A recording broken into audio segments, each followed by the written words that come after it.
I'm what you could call a collector of bootleg Pokemon games.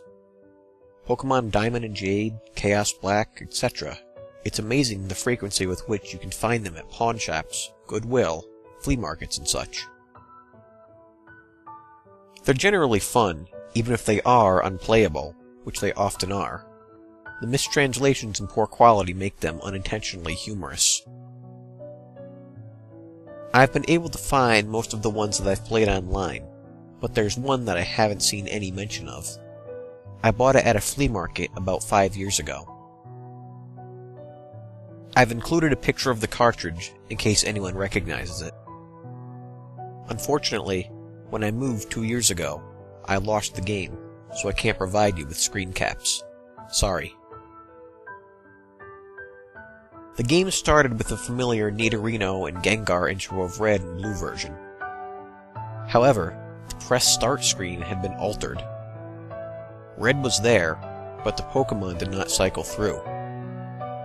It also said Black version under the Pokemon logo. Upon selecting New Game, the game started the Professor Oak speech, and it quickly became evident that the game was essentially Pokemon Red version. After selecting your starter, if you looked at your Pokemon, you had, in addition to Bulbasaur, Charmander, or Squirtle, another Pokemon, Ghost. The Pokemon was level 1. It had the sprite of the ghosts that are encountered in Lavender Town before obtaining the Silph Scope. It had one attack, Curse. I know that there is a real move named Curse, but the attack didn't exist in Generation 1, so it appears it was hacked in. Defending Pokemon were unable to attack Ghost. It would only say they were too scared to move. When the move Curse was used in battle, the screen would cut to black. The cry of the defending Pokemon would be heard, but it was distorted, played at a much lower pitch than normal. The battle screen would then reappear, and the defending Pokemon would be gone. If used in a battle against a trainer, when the Pokeballs representing their Pokemon would appear in the corner, they would have one fewer Pokeball. The implication was that the Pokemon died. What's even stranger is that after defeating a trainer and seeing Red receive $200 for winning, the battle commands would appear again.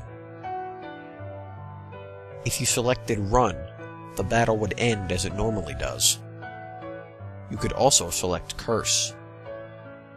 If you did, upon returning to the overworld, the trainer's sprite would be gone. After leaving and re-entering the area, the spot where the trainer had been would be replaced with a tombstone like the ones at Lavender Town. The move Curse was not usable in all instances. It would fail against Ghost Pokemon. It would also fail if it was used against trainers that you would have to face again, such as your rival or Giovanni.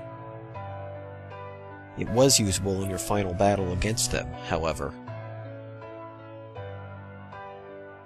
I figured this was the gimmick of the game, allowing you to use the previously uncapturable ghosts. And because Curse made the game so easy, I essentially used it throughout the whole adventure. The game changed quite a bit after defeating the Elite Four. After viewing the Hall of Fame, which consisted of Ghost and a couple of Pokemon I used for HMs, the screen cut to black.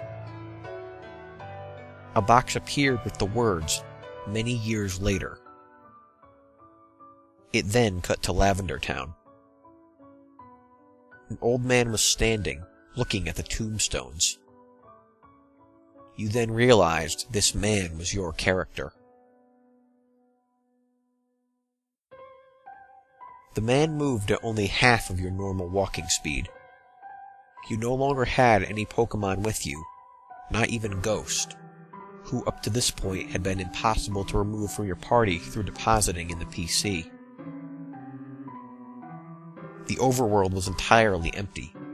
There were no people at all. There were still the tombstones of the trainers that you had used Curse on, however. You could go pretty much anywhere in the overworld at this point, though your movement was limited by the fact that you had no Pokemon to use HMs. And regardless of where you went, the music of Lavender Town continued on an infinite loop. After wandering for a while, I found that if you go through Diglett's Cave, one of the many cuttable bushes that normally blocks the path on the other side is no longer there, allowing you to advance and return to Pallet Town.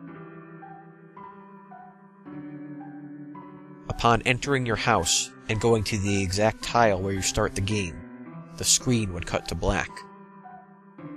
Then a sprite of a Caterpie appeared. It was then replaced by a Weedle, and then a Pidgey. I soon realized, as the Pokemon progressed from Rattata to Blastoise, that these were all of the Pokemon that I had used Curse on. After the end of my rival's team, a youngster appeared, and then a bug catcher. These were the trainers I had cursed. Throughout the sequence, the Lavender Town music was playing, but it was slowly decreasing in pitch. By the time your rival appeared on screen, it was little more than a demonic rumble. Another cut to black. A few moments later, the battle screen suddenly appeared. Your trainer sprite was now that of an old man, the same one as the one who teaches you how to catch Pokemon in Viridian City. Ghost appeared on the other side, along with the words, "Ghost wants to fight." You couldn't use items, and you had no Pokemon. If you tried to run, you couldn't escape. The only option was fight. Using fight would immediately cause you to use struggle, which didn't affect Ghost, but did chip off a bit of your own HP. When it was Ghost's turn to attack, it would simply say, ... Eventually, when your HP reached a critical point, Ghost would finally use Curse. The screen cut to black a final time. Regardless of the buttons you pressed, you were permanently stuck in this black screen. At this point, the only thing you could do was turn the Game Boy off. When you played again, New Game was the only option. The game had erased the file. I played through this hacked game many, many times, and every time the game ended with this sequence. Several times I didn't use Ghost at all, though he was impossible to remove from the party. In these cases, it did not show any Pokemon or trainers and simply cut to the climactic battle with Ghost. I'm not sure what the motives were behind the creator of this hack. It wasn't widely distributed, so it was presumably not for monetary gain. It was very well done for a bootleg. It seems he was trying to convey a message, though it seems I am the sole receiver of this message. I'm not entirely sure what it was. The inevitability of death? The pointlessness of it? Perhaps he was simply trying to morbidly inject death and darkness into a children's game. Regardless, this children's game has made me think, and it has made me cry.